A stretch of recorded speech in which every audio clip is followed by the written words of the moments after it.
Hola.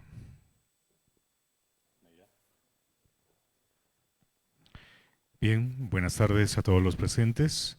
Hoy, 19 de octubre del año 2023, nos encontramos en el auditorio número 1 para dar continuidad a las conferencias y ponencias concerniente al primer Congreso Internacional de Investigación, organizado por la Universidad Nacional del Altiplano a través del Vicerrectorado de Investigación, congreso que reúne a destacados conferencistas del ámbito nacional e internacional, así como las destacadas ponencias que permiten el intercambio sobre las prácticas, metodologías, conocimientos e investigaciones en el ámbito de las diferentes áreas de conocimiento.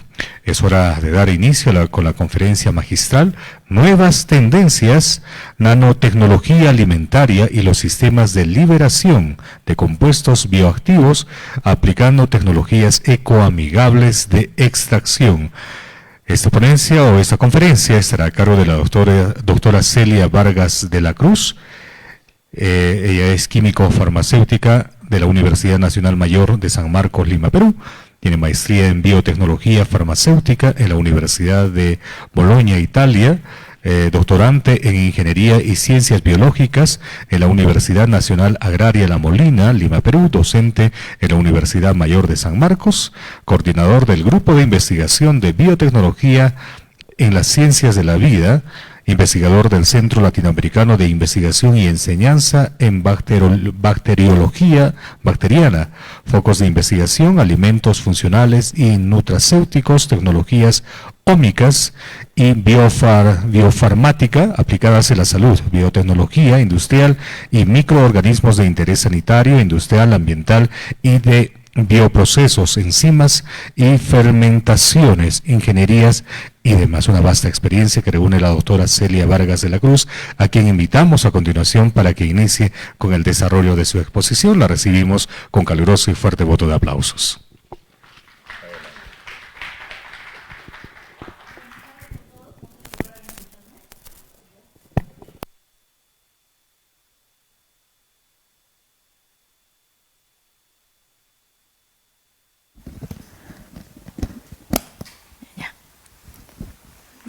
Ahora sí, buenas tardes con todos.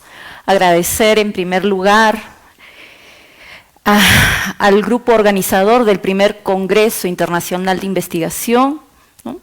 A los organizadores, a los profesores docentes, en el cual también me encuentro trabajando con ellos en colaboración por los proyectos, ¿no?, externos. Muchas gracias. En esta oportunidad vengo a presentarle una breve introducción y un pequeño resultado de lo que nosotros todavía estábamos avanzando, ¿no? Y es respecto a las nuevas tendencias, ¿no?, en el ámbito de la nanotecnología alimentaria y los sistemas de liberación de compuestos bioactivos, ¿no? ¿Aplicando qué? Tecnologías emergentes, ¿no?, ecoamigables de extracción. Hoy en día sabemos muy bien, lo tenemos muy claro, que el calentamiento global, ¿no?, ya lo estamos viendo, creo que aquí también en Puno, ¿no? La semana pasada me comentan de que estaban a 28 grados, 25 grados, ahora creo que está más o menos 15, 18, ¿no? Está muy voluble. Y eso pues pasa en todo el mundo. ¿Y a qué se debe? Justamente a todos los residuos contaminantes, ¿no?, a toda esa polución que a través de los años pues ha tratado de que aterrice en este calentamiento global. Pero hoy muchas referencias científicas se están abordando en aplicar nuevas técnicas limpias, procesos de extracción ecoamigables, que no lleguen a contaminar, más bien aprovechar el CO2 que viene a ser un producto que genera justamente el calentamiento global. Aprovechar solventes que no sean orgánicos y muy tóxicos, benceno, éter, cloroformo, octanol, etcétera, etcétera, etcétera, que seguramente muchos de nosotros lo hemos estado utilizando. ¿Y dónde se van esos residuos sólidos?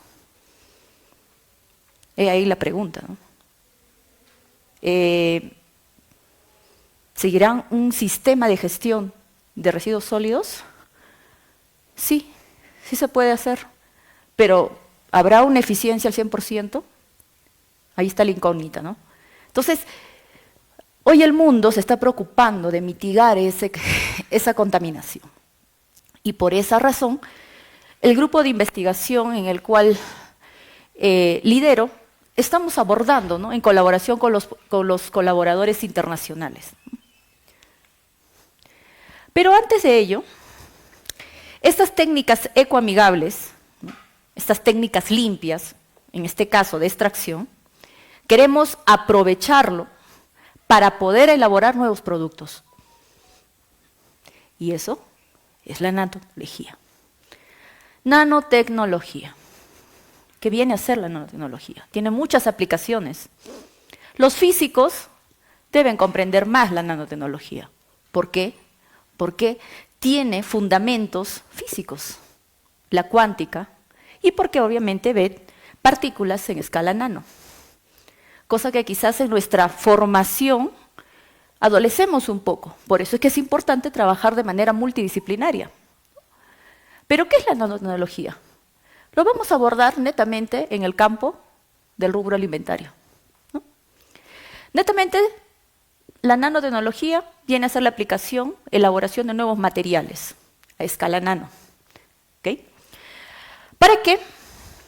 Sabemos muy bien que en el campo de ciencias de los alimentos, de la industria alimentaria, están constantemente produciendo nuevos productos de la forma tradicional y también aplicando nuevas técnicas de procesamiento.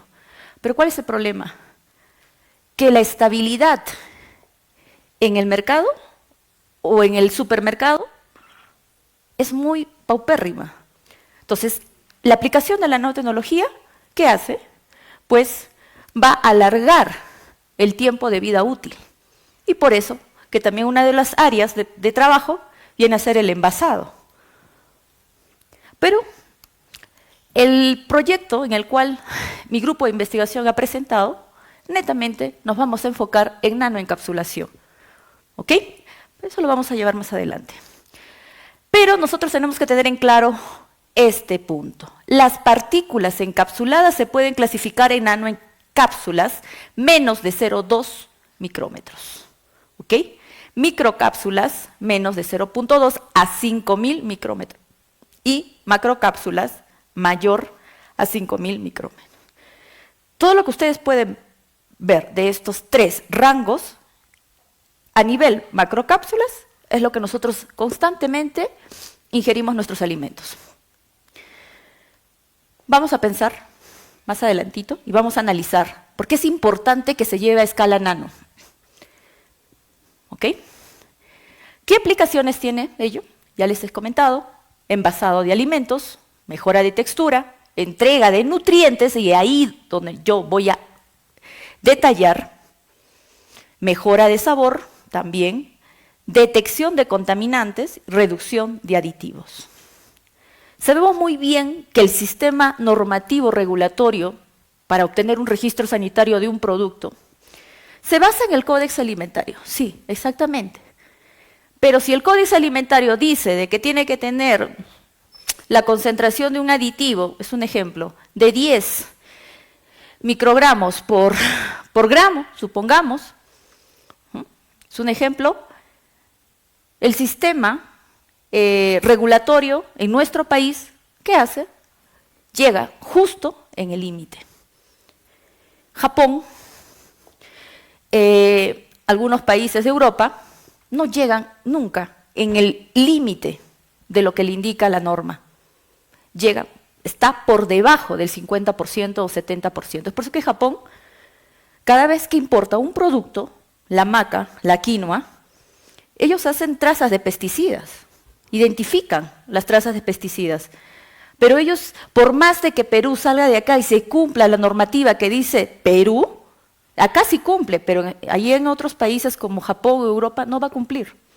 Porque obviamente se tiene que acoger de acuerdo a la normativa. ¿Y por qué menciono esto? Porque quiero llegar a aterrizar en este punto. Reducción de aditivos.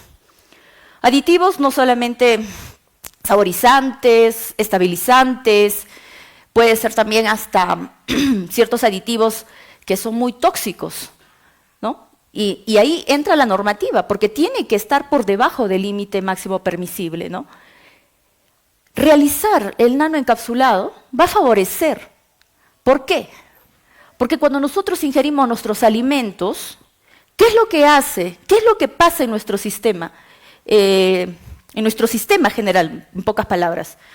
Nosotros ingerimos el bolo alimenticio, mastica, ¿no? Reduce el tamaño de partícula, llega al estómago, los ácidos reducen más el tamaño de partículas. ¿Para qué?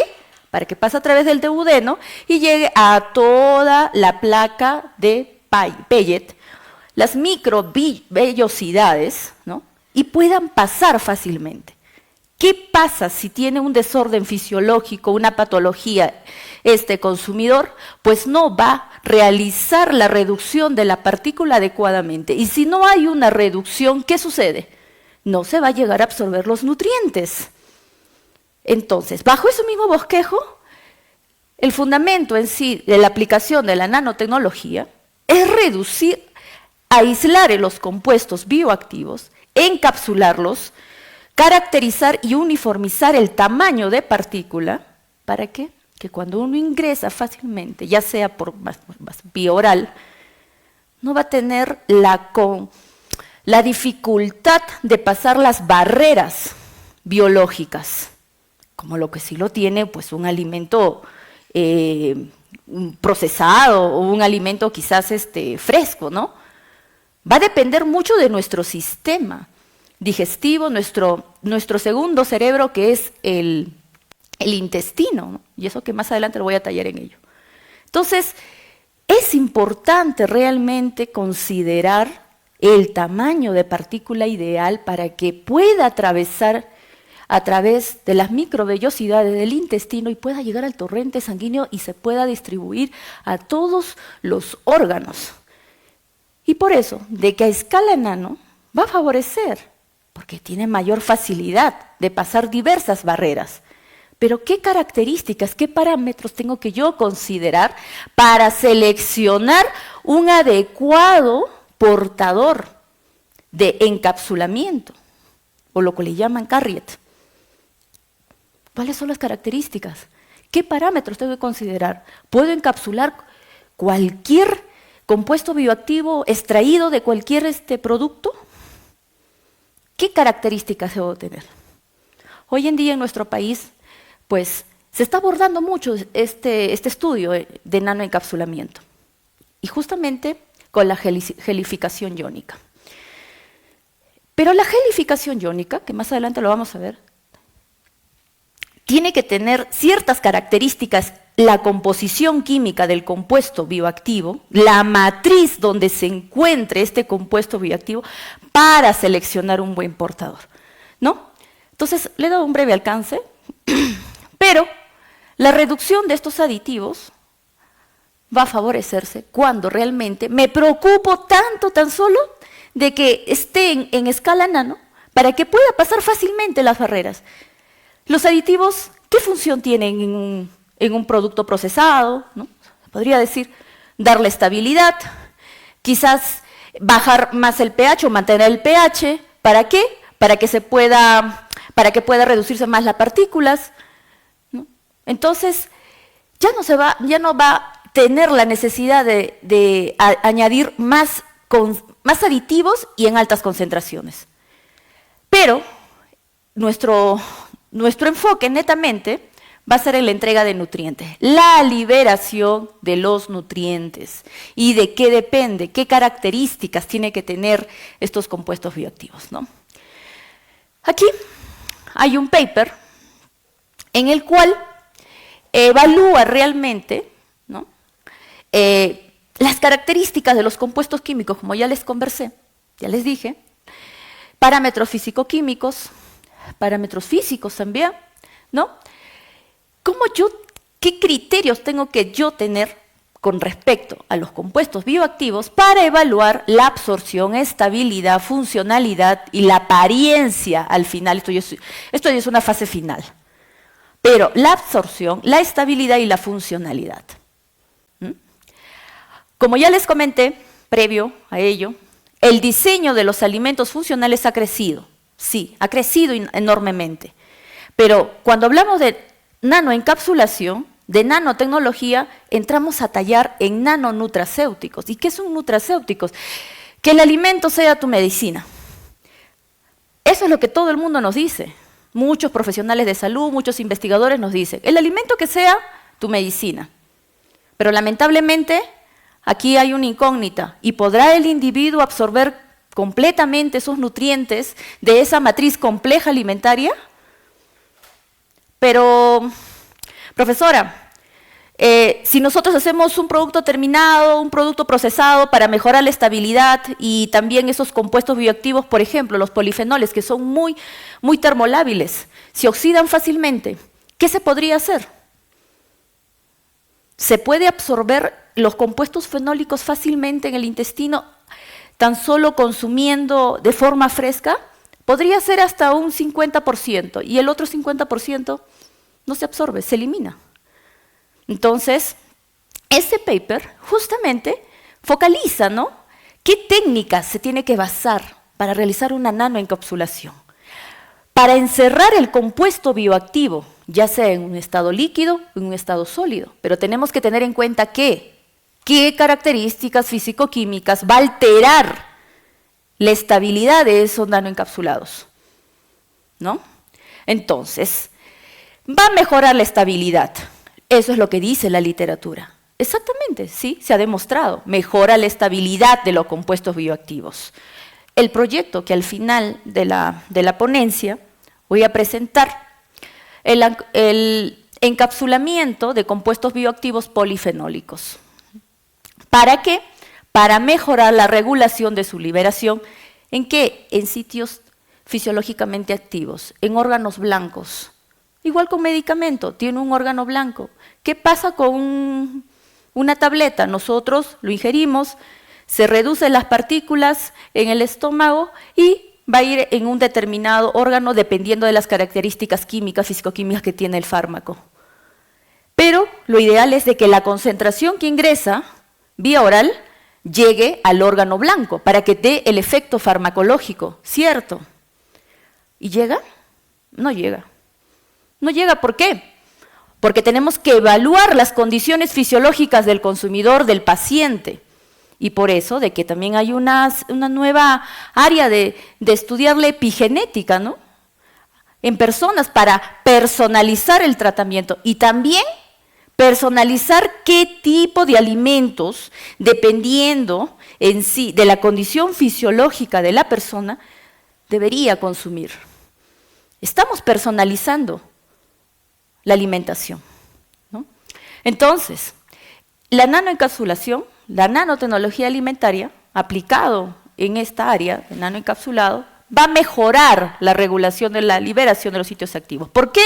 Porque pasan fácilmente las barreras biológicas y va a llegar fácilmente al órgano objetivo, que va a tener obviamente una acción antioxidante, va a tener una acción antitumoral, una acción antimicrobiana, etcétera. ¿Qué materiales se utiliza? Hay muchos materiales. Lo más usado son los carbohidratos, proteínas y lípidos, como por ejemplo el quitosano. En mi universidad, la Facultad de Medicina estaba trabajando con quitosano de los cangrejos. ¿Justamente para qué? Para desodorizar el tocosh. Hicieron justamente con una técnica de gelificación iónica. Se preparó y al inicio todo ok. Ahora todavía siguen investigaciones para darle mayor estabilidad. Entonces, por otro lado, los compuestos bioactivos utilizados en los alimentos, obviamente pues que esto va a tener diversas actividades biológicas. Pero nosotros tenemos de que mantener esa actividad desde que nosotros ingerimos el alimento hasta que llegue al órgano target, al órgano blanco o a los tejidos target, ¿no? Aquí, por ejemplo, este paper, no sé si logran visualizar bien, ¿no?, en este esquema, ¿no?, de todo lo que hemos mencionado, los compuestos bioactivos, ya sean polifenoles, aceites esenciales, vitaminas, péptidos, probióticos, y aquí también es una gran preocupación, estudiantes. En el mercado no existen soluciones de probióticos, enterogermina, no quiero ser cherry, ¿no?, enterogermina, ¿qué más? Se me pasó, biolactol creo que se llama. Tiene una alta carga de cepas probióticas y lo consumen, y tenemos que consumirlo. La literatura científica está demostrado de que nosotros tenemos que consumir alta carga de probióticos. Tiene muchas funcionalidades bactericidas y también moduladoras del sistema inmune. Pero ¿qué pasa, estudiantes? Cuando uno lo ingiere de manera oral en forma de solución, lamentablemente el ácido del estómago, que está 2.5, los mata, los elimina. No a todas, pero los elimina. Y cumplirá la función esa cantidad de carga por lo que nosotros estamos consumiendo. Y ahí la pregunta. El nanoencapsulado es una buena alternativa para poder encapsular microorganismos lácticos, ácidos lácticos, probióticos. Cosa de que va a proteger del ácido para mantenerlo intacto y esto pueda llegar al intestino. Y hay una mayor proliferación de buena carga bacteriana. Nuestro microbioma se fortalece y va a ayudar, obviamente, a que también se llegue a digerir y reducir el tamaño de partículas de diversos alimentos, por diversos metabolitos que segrega, ¿no? Pero, ¿qué dice la literatura? Consumir estos compuestos bioactivos o prebióticos, que ya le brindé el ejemplo, tiene baja solubilidad en el agua. ¿Por qué? La matriz es muy compleja de un alimento, estudiantes. Por ahí puede decir, profesora, pero lo voy a extraer. Extraigo ese metabolito, ese compuesto bioactivo y hago un producto. Recordemos de que la interacción de diversos metabolitos con la ayuda de la carga de microorganismos benéficos ayuda a que se repotencie la actividad biológica, eso está demostrado. Entonces, también tiene una alta volatilidad, en este caso para los aceites esenciales. La temperatura, ¿qué hace? Lo deseca y a veces los aceites tienden a volatilizarse fácilmente. Los aromas, ¿no? La degradación extrema por las condiciones cuando se encuentra un pH muy alto, como ya les dije, a nivel digestivo, ¿no?, que viene a ser 2.5 a 2, son susceptibles a la oxidación. Obviamente, principalmente los polifenoles, por ahí los carotenoides, ¿no?, y ciertas vitaminas. Por eso es que hay vitaminas hidrosolubles que tienen que estar bien encapsuladas y a la oscuridad. Por eso es que están en negrita, ¿no?, en colores fuertes, ¿no?, ámbar. También podemos enmascarar el sabor y el olor, en este caso de este colega de medicina que está trabajando con el tokush, los ha desodorizado, ¿no? Y lo más importante, que el nanoencapsulado va a mejorar la biodisponibilidad. ¿Y a qué quiero llegar con esto cuando habla de biodisponibilidad? Lo que mencioné al inicio, ustedes ingieren el alimento, ¿es biodisponible al 100%? No, porque no llega a distribuirse, a través de las microvellosidades del intestino al torrente sanguíneo. La concentración, la original que hemos consumido, no va a llegar a los tejidos targets, no va a llegar a los órganos targets. Y eso se llama biodisponibilidad. Consumirlos así, de manera natural, tiene baja biodisponibilidad, pero igual tiene el efecto biológico. Entonces, el nanoencapsulado va a proteger las sustancias, ¿no?, de factores externos que lo puede alterar, temperatura, pH, ¿no?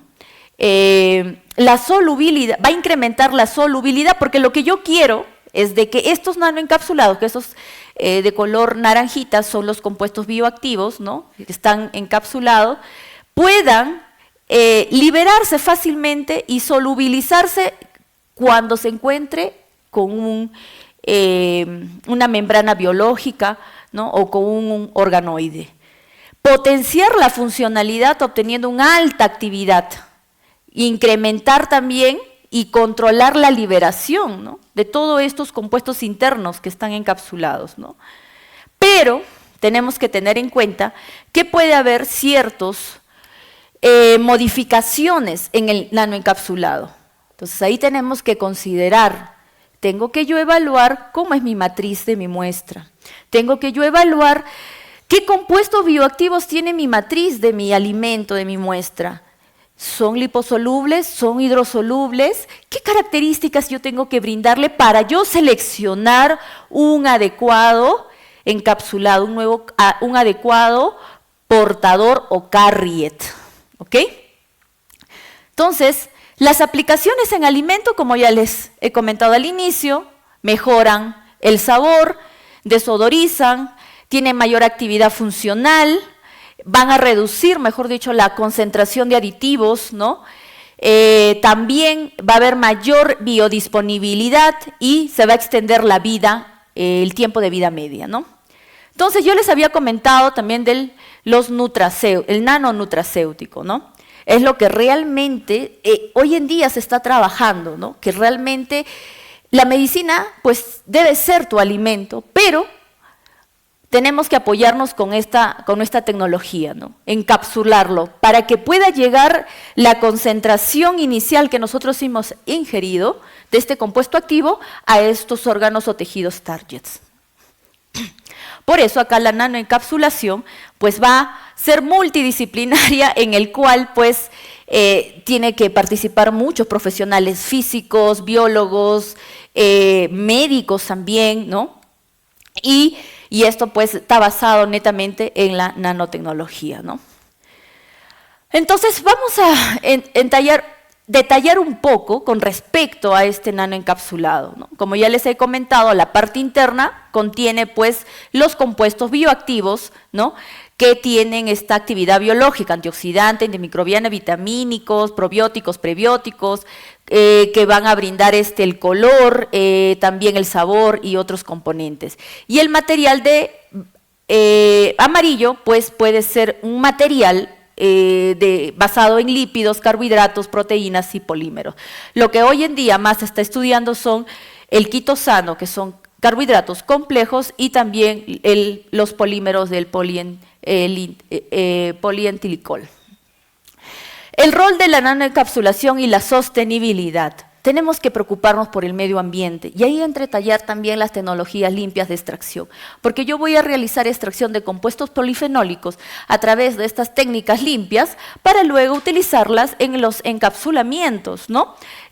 Los nanobiopolímeros verdes. ¿De dónde se obtienen estos biopolímeros?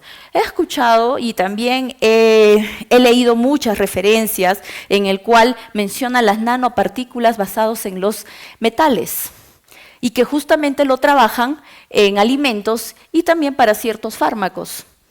Sinceramente, hoy en día se está demostrando que trabajar nanopartículas de metales puede ser contraproducente para el consumidor. Trabajan en cobre, plata, oro, ¿no? Sabemos que también algunos de estos metales tienen actividad antiviral y antimicrobiana. Pero ¿cuál es el problema? Y eso lo vamos a ver al final de la ponencia, que lamentablemente estas nanopartículas pueden quedarse en nuestro organismo y no pueden ser liberados fácilmente, y justamente es con los metales. Por eso es que las nanopartículas de metales se trabaja más para utilizarlos en nanoencapsulamiento o bioremediación en muestras como por ejemplo suelos, agua, ¿no?, plantas, ¿no?, pero en alimentos y en fármacos se está reduciendo. Es mucho más barato, sí, conseguir estos metales como la plata, el oro, el cobre, ¿no? Hasta titanio también hay, pero lamentablemente no forma parte de nuestro sistema biológico. Nosotros no tenemos plata y por ende nuestro cuerpo puede reaccionar y alterar nuestro sistema inmune identificándolo como un agente externo tóxico. Y lamentablemente se pueden bioacumular en cualquier órgano y ahí sí podría ser contraproducente. Hay que tener mucho cuidado con respecto a ello. Por eso, la ciencia hoy día está preocupándose más trabajar con residuos y residuos acuícolas. Por eso es de que se utiliza mucho el quitosano. ¿De dónde se puede extraer el quitosano? Utilizan mucho de las escamas del pescado en la industria pesquera. Tuve la oportunidad de trabajar en el área de investigación y desarrollo de tecnología de alimentos, que se llama TASA, que exporta harina de pescado y aceite de pescado, y tenían muchos residuos, y me decían, Celia, ¿qué vas a hacer con esos residuos? Nosotros somos una empresa sostenible. Bueno, haremos colágeno. Tenemos que hacer colágeno. Ahora, tu responsabilidad es desodorizarlo. El pescado huele muy fuerte por la descomposición y la oxidación de la histamina, histidina, ¿no? Y los compuestos cadavéricos, ¿no? Entonces, ¿qué se puede hacer? Entonces, podríamos hacer aprovechar, extraer el quitosano, ¿no? De esas escamas, del cangrejo también, y utilizarlo como un material para poder encapsularlo. Y nosotros también tenemos colágeno. El colágeno tiene una estructura química muy similar al quitosano. Entonces es biodegradable, lo va a aceptar nuestro cuerpo. Y por eso es de que esos materiales que muchas investigaciones están preocupados en utilizar son residuos agroindustriales y también acuícolas y lo podemos aprovechar como materiales. ¿Por qué? Porque no tiene que haber residuos en el ambiente que puede generar un impacto ambiental. Estos residuos se tienen que procesar, ¿no? Y este procesamiento se puede utilizar, ¿no? Para estos materiales, ¿no? De nanoencapsulado. Ya resumiendo lo que ya había mencionado, a ver, todavía tengo tiempo. Ya resumiendo lo que había mencionado, en conclusión, un nanoencapsulado de compuestos bioactivos naturales, si es que no se nanoencapsula, tiene baja solubilidad en agua, baja estabilidad, degradación en la digestión, susceptible a la oxidación, oxígeno, luz y calor, pobre estabilidad de almacenamiento, el tiempo de vida útil será solamente de 1 día, 2 días, y después al tercer día tu nanoencapsulado o tu muestra tal fresca, pues se degrada, alta volatilidad y sabor y olor desagradable. Pero quiero yo dejar bien en claro esto. Cuando nosotros vamos a realizar un nanoencapsulado, nosotros tenemos que evaluar realmente, identificar cómo es fisiológicamente, cómo se da, cuál es el mecanismo de acción fisiológicamente el alimento, ¿no? Cuando ingresa a nuestro cuerpo, ¿no? ¿Qué interacciones va a tener entre los sistemas biológicos y las nanoestructuras o los nanoportadores, ¿no? Nosotros tenemos que saber realmente qué sucede en la célula, cuántas barreras va a tener que pasar para que puedan llegar a nuestro nanoencapsulado a los tejidos y órganos targets o dianas, ¿no? Entonces, va a haber una interacción de nanoportadores entre el plasma y las proteínas y la relación de la absorción de la proteína y la remoción. Eso va a depender de las características de la selección del portador, del carrier. Profesora, si yo tengo una matriz que es muy liposoluble, por ejemplo, no sé, a ver, podría ser el aguaje. Tiene compuestos isoflavonas, que son liposolubles, carotenoides, que también son liposolubles, ácidos grasos. Voy a poder seleccionar quizás el quitosano como un encapsulamiento. ¿Será viable? De que podría ser viable tener un rendimiento, quizás hasta de un 50 o 60% puede ser. Pero si yo selecciono otro portador, me va a repotenciar como mayor rendimiento, a un 80, un 90%. Quizás puedo utilizar ahí un portador, un nanocarrier de un lípido, porque son afines. Y obviamente va a haber mayor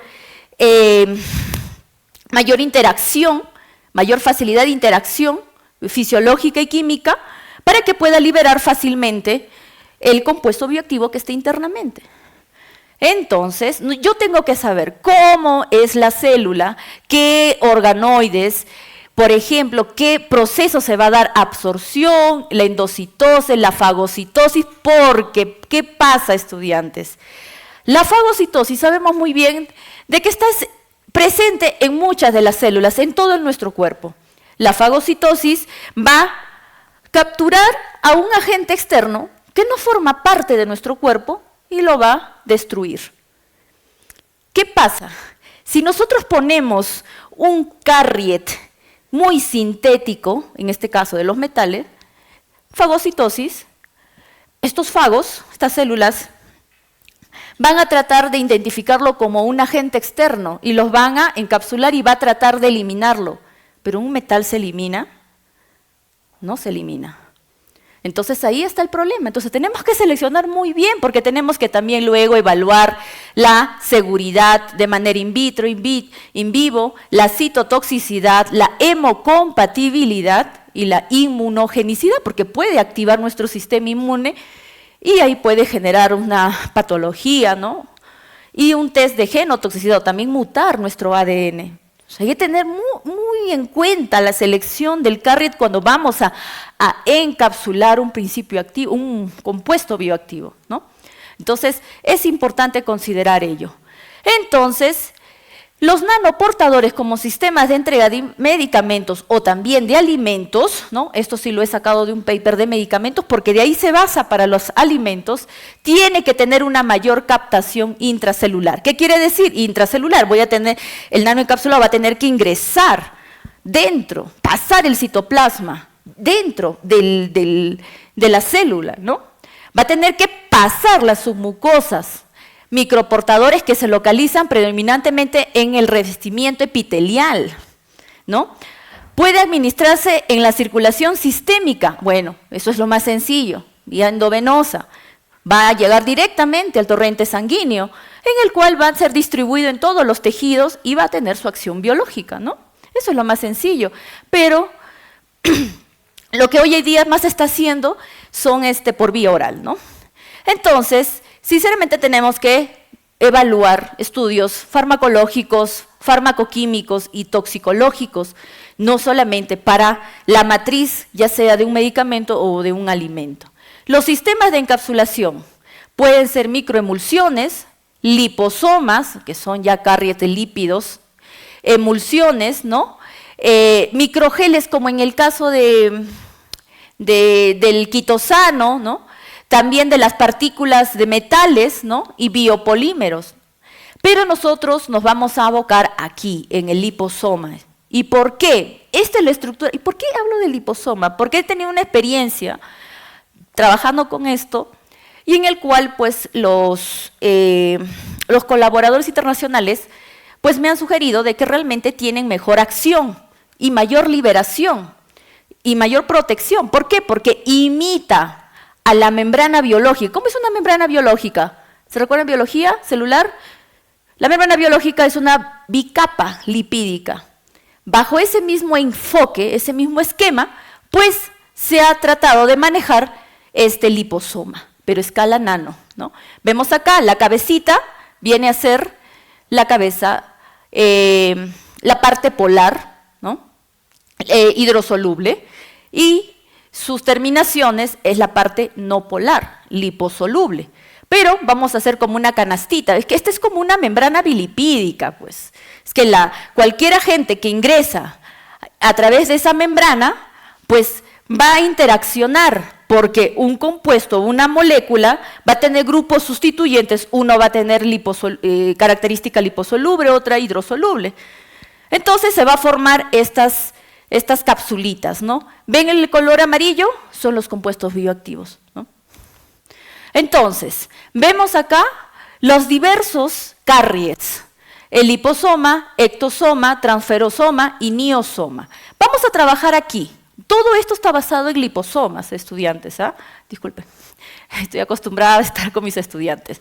Entonces, estos ectosomas lo hemos aplicado justamente trabajando con unos colegas italianos,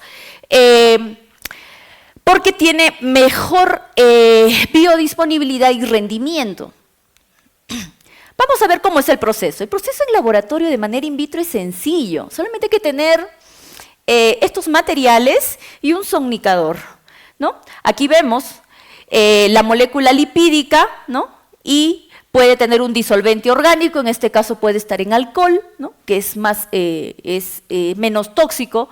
Se va a evaporar, se va a concentrar en el rotavapor y luego se va a hidratar con una solución acuosa. Es cuando uno realiza una emulsión cualquiera, ¿no? Y esto se por el método de capa fina. También el método de inyección de etanol, en el cual pues va a haber una jeringa en el cual va a tener moléculas lipídicas extraídas mediante un solvente, se va a concentrar y voy a tener en un beaker y va a estar constantemente agitando, o si no lo puedo colocar en un somnicador, ¿no?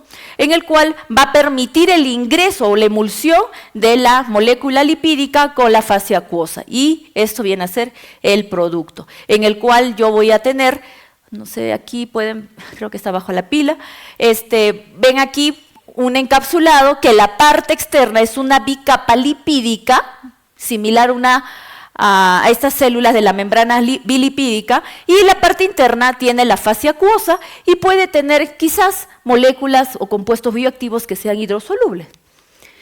Entonces, se realizó un diagrama de flujo basado en la espina de pescado para optimizar estos heptosomas. Por ejemplo, hemos trabajado con un fosfolípido extraído, en este caso, de aceite de pescado, se ha concentrado con el metanol, también la fase acuosa, hemos estado constantemente agitándolo, ¿no? Para introducir este fosfolípido y luego se ha somnicado finalmente para obtener estas nanopartículas, ¿no? Aquí hay un estudio, la extracción y encapsulamiento del extracto de la rosa mosqueta, ¿no? Esto se ha realizado la extracción cotidiana, en el cual pues se ha realizado también los análisis físico-químicos tradicionales para evaluar compuestos fenólicos totales, ¿no? Netamente, y luego de esa extracción hemos utilizado 3 tipos de carriers: liposomas, etosomas y los hialurosomas. ¿Cuál es el carrier acá de los hialurosomas? También es un polisacárido complejo que es el ácido hialurónico. Y trabajamos justamente con moléculas o con carriers que se encuentran en nuestro cuerpo para que sean familiares y no haya ningún tipo de reacción, ¿no? Entonces vemos acá, tenemos acá la rosa mosqueta seca, tenemos aquí congelada, y aquí tenemos liofilizada. Vamos a trabajar con estos 3 y vamos a encapsularlos con estas 3 técnicas que he mencionado. Vemos aquí, se ha realizado, ¿no? La cuantificación de polifenoles por LC masas, y vemos que el que tiene mayor concentración viene a ser el liofilizado a menos 40 grados, ¿no? Vemos que tiene mayor concentración comparados con la seca y la congelada a menos 18. También se ha hecho la actividad antioxidante, ¿no? Y vemos que la liofilizada pues tiene mayor actividad antioxidante, ¿no? Entonces, vemos aquí, estudiantes, que se ha seleccionado 3 tipos de carriers, que vienen a ser los liposomas, hialurosomas y etosomas, ¿no? Y vemos acá los resultados. Se ha realizado la aplicación de estos nanocarriers y vemos que dentro de estos 3 carriers el etosoma presenta mayor eficiencia en la caracterización física de los nanocarriers. ¿Cuál es la caracterización física? El tamaño de partículas por el microscopio de fuerza atómica, que va a ver a escala nano, va a haber la uniformidad, también el PDI, que va a medir el índice de polidispersidad, porque a menor valor es de menor tamaño y va a poder dispersarse más fácilmente en la liberación. También la eficiencia de atrapamiento. ¿Qué dice? Que el compuesto bioactivo interno tiene que estar dentro del encapsulado. Nada que puede ese encapsulado romperse, ese liposoma o ese ectosoma, ese hialurosoma, puede romperse y tan solo una parte de la concentración del compuesto bioactivo esté dentro y otra parte esté fuera. Y esto mide realmente la eficiencia. Vemos que realmente el ectosoma tiene mayor. Y el potencial Z, para evaluar la estabilidad del material a través del tiempo. Y tiene que ser mayor valor, ¿no? En este caso es de menos 37. Vemos, aquí también se ha realizado los estudios de actividad antioxidante y también se han hecho los estudios de liberación in vitro. Y vemos en la actividad antioxidante que los cargados con etosomas presentan mayor actividad antioxidante. Algo tan sencillo con estos materiales del somnicador, del material nanocarrier, en este caso de fosfolípido, y la solución acuosa que va a tener obviamente el compuesto bioactivo que viene a ser los compuestos fenólicos de la rosa mosquita. Y vemos que también, bueno, en este caso de la liberación, tanto la solución del extracto libre que no está encapsulados y los cargados van a presentar la liberación en 6 horas, ¿no? Pero lamentablemente la liberación en 6 horas, pero con una baja concentración de compuestos fenólicos totales. Pero lo que nos importa es que realmente tenga la actividad biológica, porque ¿de qué vale tener mayor carga y no va a tener la actividad biológica? Quiere decir que ha concentrado realmente la actividad o la molécula más activa, ¿no? Vemos aquí, por ejemplo, es lo que nosotros queremos obtener en nuestro proyecto, ¿no? Encapsularlo. Aquí están los encapsulados, ¿no? Pero una vez de que se haya nanoencapsulado, lo liofilizamos y eso liofilizado lo vamos a llevar en una cápsula, ¿ok? Entonces, eso es el producto lo que nosotros queremos llevar. Nosotros hemos quedado justamente con los italianos hasta acá, ¿no? Y bajo este prospecto es lo que nosotros estamos trabajando, ¿no? Y es lo que nosotros queremos llegar ahí.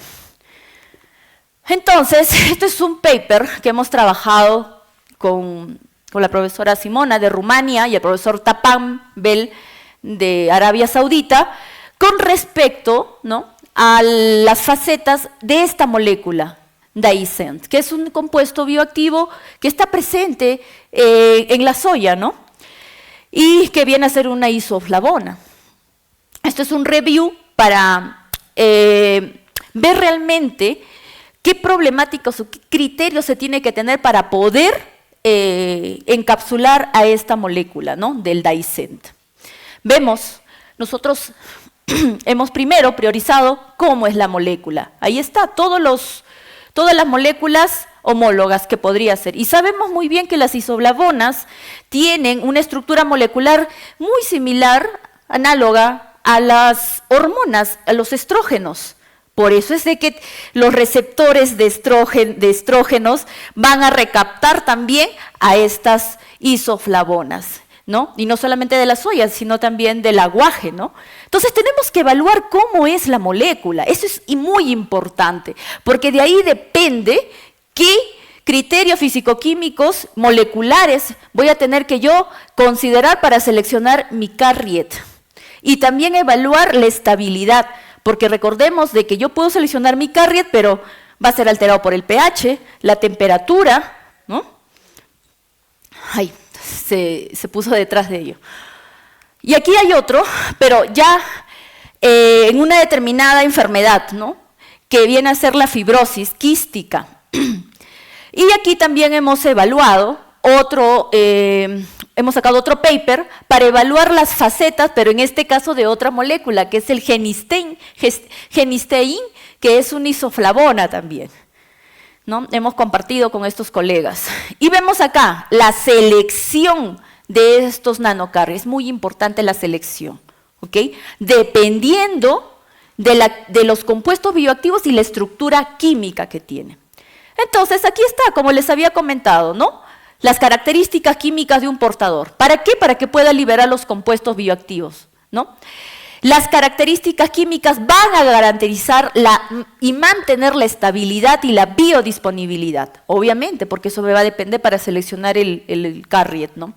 La selección de un buen carriet que tenga compatibilidad química, bajo reactividad, y ahí va con los metales, nanopartículas de metales, ¿no? Se van a acumular y pueden ser reactivos mediante la ingesta de ciertos alimentos o la exposición a factores externos. O sea, nuestro cuerpo es un mundo muy complejo. La estabilidad, la solubilidad y la capacidad de encapsulación. ¿Qué pasa si de repente la matriz de el compuesto bioactivo que se encuentra en esa matriz es muy compleja y no se puede nanoencapsular? También el control de liberación, la biocompatibilidad, la versatilidad química. Tiene que ser muy versátil. Yo tengo que saber realmente químicamente qué está pasando y la inertiabilidad química, que sea inerte el portador, ¿no? Y obviamente la desventaja de las nanopartículas es la toxicidad, ¿no? La biodisponibilidad y eliminación no se va a poder eliminar, ¿no? Impacto ambiental. El impacto ambiental también, porque estas van a ser liberadas al ambiente, ya sea por productos de consumo, productos industriales, el costo también, ¿no? Este es un proyecto financiado por Prociencias del desarrollo de un nutracéutico basado en nanoliposoma para el encapsulamiento y administración de agentes bioactivos a partir de los berries nativos y maíz morado aplicando tecnología ecoamigable, ¿no? Aquí trabaja pues la Universidad Nacional San Cristóbal de Huamanga, la Universidad de Italia y la Universidad de Vigo, que es de España, ¿no?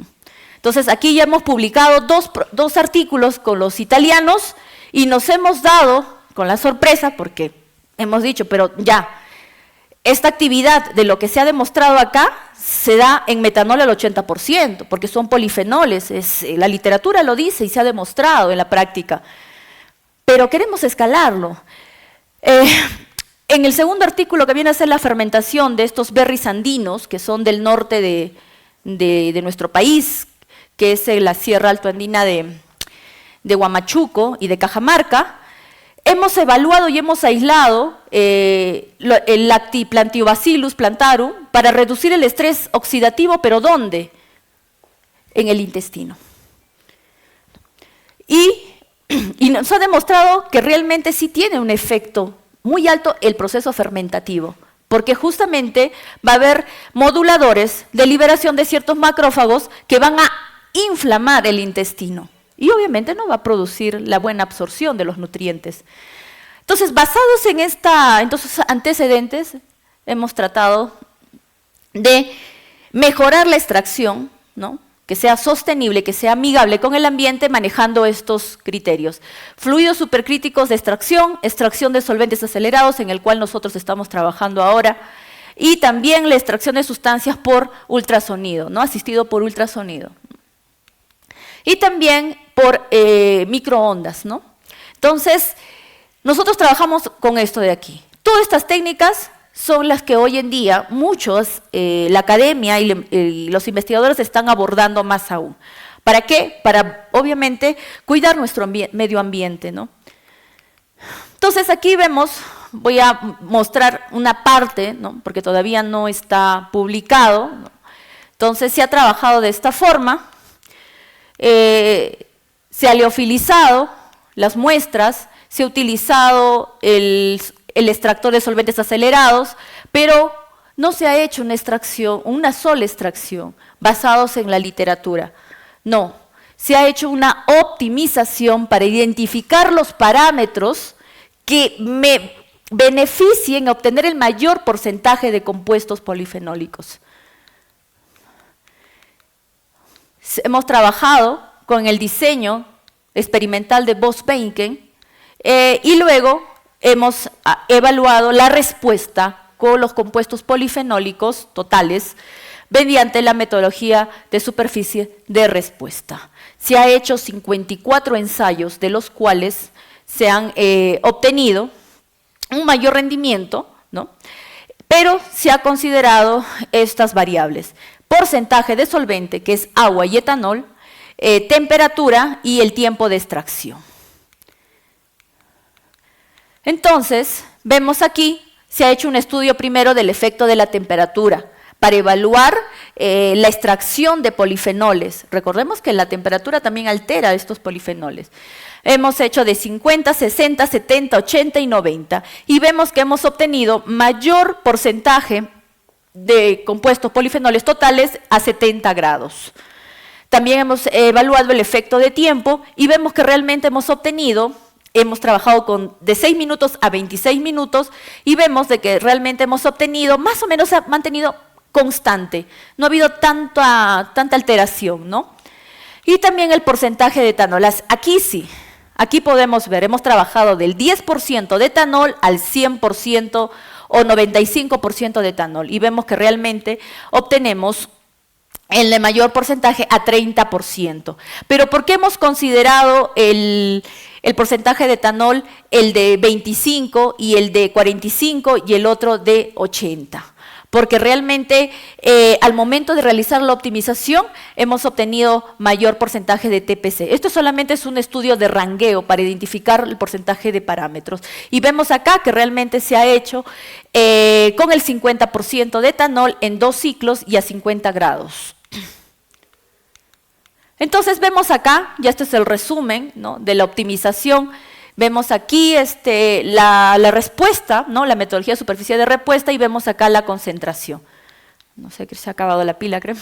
Vemos ahí de que realmente el máximo se ha obtenido a 25 miligramos por gramo, ¿no? Entonces, a una condición de extracción óptima de 45% de etanol, 22 minutos y a 90 grados. Se ha obtenido 24.05 más o menos de 0.5 de compuestos polifenólicos.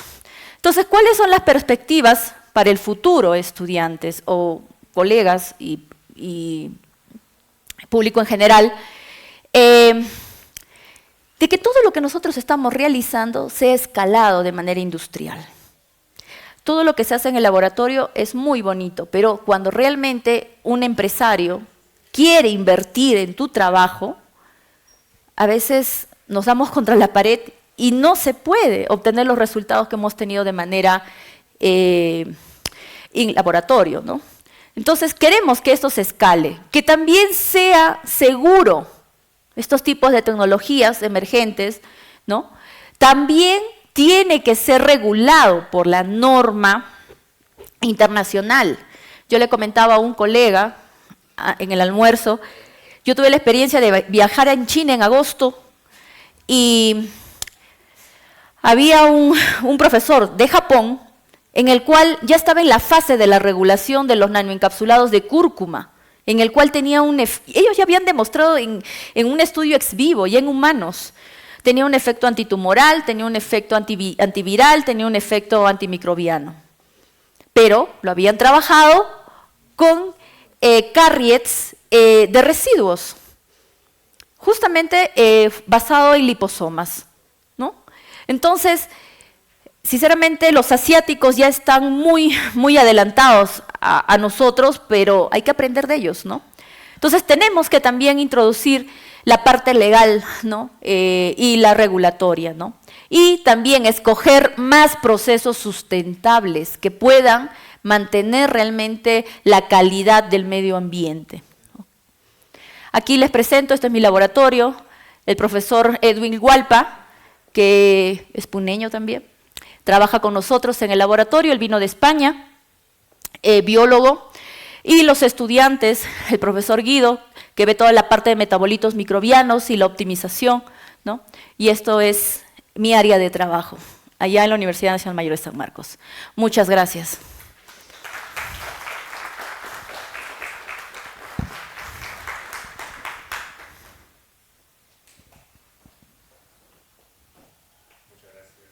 Muchas gracias a la doctora Celia Vargas de la Cruz por tan brillante exposición el día de hoy en el marco del 4º día de la realización del primer Congreso Internacional de Investigación organizado por el Vicerrectorado de Investigación de la Universidad Nacional del Altiplano.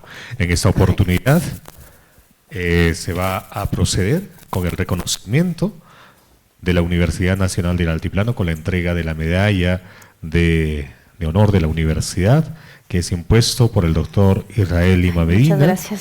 director del Instituto de Investigación. Muchas gracias. A su vez también se le hace entrega del diploma de reconocimiento por tan importante participación en este ciclo de conferencias que se ha tenido desde el día lunes hasta el día de hoy, con estas importantes conferencias en el marco del primer Congreso Internacional de Investigación.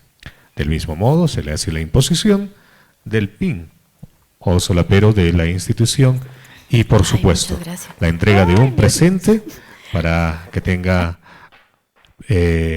como recuerdo y presente también en su día a día a la región de Puno. Es un torito de Pucará. Muchas gracias y felicitaciones una vez más a la doctora Celia Vargas de la Cruz por su participación en este importante evento que congrega a investigadores, docentes, así como también a destacados conferencistas y ponentes que hemos tenido a lo largo de estos 4 días, desde el pasado lunes, reiteramos.